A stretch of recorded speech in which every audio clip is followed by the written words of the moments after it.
অনেকদিন আগে মুই শামসাপুর অর্থাৎ থটস অফ শামসরে তো আপনারা সবাই চেনেন। হ্যার একটা ভিডিও দেখছিলাম যে হ্যার ফুপ্পির ডাক্তার দেখাইতে গেছিল। তো হ্যার ফুপ্পি এককালে বেনারসি পরে ডাক্তার দেখাইতে গেছে। তো আজকে মুইও দেখেন ডাক্তার দেখাইতে যাইতে আসছিলাম। ওয়েট মুই নিজে রোগী না, তো রোগী ছিল অন্য আরেকজন। কেডা রোগী এসেলে হ্যাও কমোয়ানে, তো দেখেন হের লইগে এত বেশি হাজ্জি গুজ্জি। সো আজকে অনেক দিন পর একটা ভ্লগ ভিডিও নিয়ে হাজির হয়েছি। আশা করব সবাই মোর ভিডিওটা দেখবেন। চলেন তাহলে শুরু থেকে শুরু করি। আসসালামু আলাইকুম, নুসরাত ক্যাজুয়াল লাইফ থেকে মুই নুসরাত আইয়ে পড়লাম। আমরা হগলডি কেমন আছেন হেয়ে জানান। মুইও তো আলহামদুলিল্লাহ ভালো আছি। হসপিটালে যাইতে আছি কিন্তু মুই কিন্তু রোগী না। রোগী হইল যাইয়া মোর বইনে, মুই যাইতে আসছিলাম লগে। আর মোর লগে আরও একজন আসছিল, আরও একজন না আরও তিনজন আসছিল। তো এই যে দেখেন আরও একজনটা দেখাইতেছি, এই হইছে মোর স্বাস্থ্য বোন। তো ওরা যাইতে আসলে ওগো নানা বাড়ি, আর মোর অন্যান্য চাচা চাচিরাও কেউ বাড়ি আসলে না। হেললো গিয়া মুই একলা বাড়ি থাকবো, মোর তো ভাল লাগবে না। তো হেরফানে মোর মায়ে কইছে ল তুইও ল মোগো লাগে ডাক্তার দেখাইতে। মুই যেহেতু রোগী না সেহেতু কিন্তু মুই হাসতেই পারি, মোর হাসতে কোনো দোষ নাই। তো ওই যে দেখেন মোগো পুচকু দৌড়াইতে দৌড়াইতে যাইতে আছে ওর নানা বাড়ি।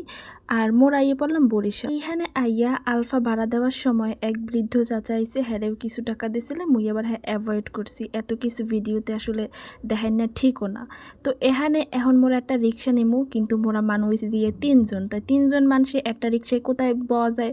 আর মুই তো আসি ছোটো মানুষ, মোরে বওয়াইছে রিক্সার উপরে। বিশ্বাস করেন ভাই, মুই ভিডিওটা এডিট করতে আসি আর মুই ওই দিনের কথা ভাবতে আসি। এত হাসি পাইতেছিল, মানে একদিকে রাগ অন্যদিকে হাসি। এত সুন্দর একটা মাইয়া রিক্সার উপরে উঠে বইয়ে রয়েছে, কি একটা অবস্থা। যাই হোক, এত হাসা যাইবে না, কারণ এটা হাসার কিছুই নাই। আমরাও যদি এক লগে তিনজন থাকেন তাইলে একজনের রিক্সার উপরে বওয়াই লাগে, কিন্তু এত ফ্যাশন করে রিক্সার উপরে বইছি, বিষয়টা আসলে একটু দৃষ্টিকটুই ছিল। যাই হোক, মুই এরপরও নর্মাল করে নিলাম বিষয়টা। আর এখন যাইতেছি মোর আন্টির বাসায়, কারণ আন্টির বাসায় কিছু সময় থাইকে তারপরে ডাক্তারের চেম্বারে যাবো। আর এখন মূলত আন্টির বাসায় যাইতেছি কারণ মোরা একটু বাসায় দিয়ে আগে বাগেই বের হয়েছি। তো ডাক্তারের সিরিয়াল হয়েছে আবার অনেক দূরে। হেয়ার লই গিয়া মোরা ভাবলাম যে এখন যাই ওখানে গেটকি দিয়ে বইয়ে না থাকি, একটু আন্টির বাসায় দিয়ে ঘুরলেই দেখতে যাই আন্টি কেমন আছে। তো এখানে বইয়ে মোরা আবার কথা কইতে আসছিলাম বিভিন্ন পার্সোনাল বিষয় নিয়ে। হেয়ার আমরা এগুলোকে শেয়ার করলাম না, কারণ এইসব আর শেয়ার না করাই ভালো। তো এই দিকে এখন যাইতে আসি। এইটা কোথায়? বরিশালে বাসি। আমি গোদারে প্রশ্ন কন দিহি এই জায়গাটা কমে। আপনারা বরিশালের বাইরে যারা আছেন হেরা কইতে পারেন যে এটা নতুল্লাবাদ। জি না, এটা নতুল্লাবাদ না। ওই দিন সবচেয়ে বেশি সুন্দর যেটা ছিল সেইটা ছিল এই আকাশটা অনেক বেশি সুন্দর ছিল। হের লেগে ভিডিওতে আমি একটু আকাশটা লইলাম। আর যেহেতু রিক্সার উপরে বইছি সেহেতু সবকিছু অনেক নিচু নিচু মনে হইতেছে। যাই হোক, এইটা কোনো ব্যাপার না। চলে এলাম মোরামগো আন্টির বাসায়। তো আন্টির বাসায় আইসি পর আন্টি অনেক খাবারের নাম কইছে, কি খামো, কিন্তু মোরা কিছুই খাইতে চাইতেছিলাম না, কারণ মোরা একটু আগে ভাত খাইয়েছি। তবুও আন্টি জোর করে পুরি আনছে, চা আনছে। তো এরপর পুরি আর চা খাইলাম। তো চা দিয়ে পুরি ভিজেই খাইতে, পুরি দিয়ে চা ভিজেই খাইতে অনেক মজাই লাগে। এর পর মোরা কি করলাম, মোরা এখন হসপিটালে যাবো। তো হসপিটালে যাওয়ার আগে এখানে কলা কিনতে আসি, কারণ মোর বইনে কলা খাইতে চাইতে আসলে। তো যাই হোক, এখানে কলা কিনা এখন মোরা একটা রিক্সা লমু, কিন্তু রিক্সায় তো মুই আর যাইতে আসলাম না, কারণ রিক্সায় গেলে মোর উপরে বওয়া লাগে। তো এরপর মোরা একটা অটো লইয়া আইয়া পড়লাম প্রায় হসপিটালের কাছাকাছি। আর মোরা হাঁটতে হাঁটতে মোগো কলেজের সামনের রাস্তা দিয়ে হসপিটালের কাছাকাছি আইয়ে পড়লাম।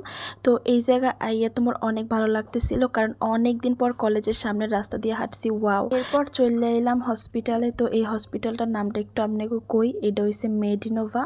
তো এই হসপিটালে আইয়া তো দেখতে আসি মানুষের ভিড় আর ভিড়, আর মগো সিরিয়াল ছিল অনেক শেষে। তো হেরফানে বইয়ে রইছি ঘেটকি দিয়া। এই জায়গায় বইয়ে ছাড়া তো আর কিছুই করার নাই, মুইও বইয়ে রইলাম। আর এই যে লোকটারে দেখতে পাইতেছেন, উনি অনেক বেশি দুর্নীতিবাজ।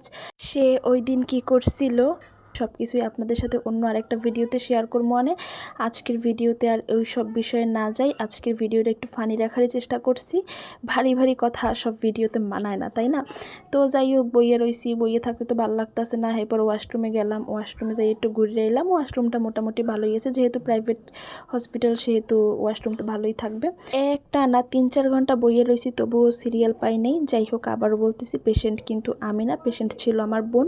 আজকের ভিডিওটা এই পর্যন্তই রেখে দিতে আসি। দেখা হইবে, কথা কইবেন পরবর্তী ভিডিওতে। আসসালামু আলাইকুম।